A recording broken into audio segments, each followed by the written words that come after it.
ఇశ్రాయేలీయులారా, ఇశ్రాయేలు కొండలపై మీ కొరకు చెట్లు మరలా చిగురించి పండ్లు కాయలు. మీరు మరలా తిరిగి వద్దురుగాక. నేను మీ పక్షము నుండి మిమ్ము ఆదరింతును. మీ పొలములలో మరలా సేద్యము చేసి పైరు వేయుదురుగాక.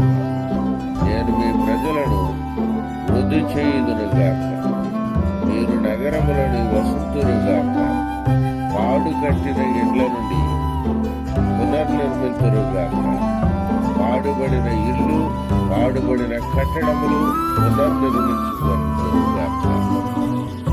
నేను మీ ప్రజలను, పశువులను వృద్ధి చేయుదునుగాక. మీరు, మీ గృహములు, మీ భార్య బిడ్డలు, మీ తల్లిదండ్రులు, మీ కుమార్తె కుమారులు పెంకు దినముల కంటే ఎక్కువగా వృద్ధి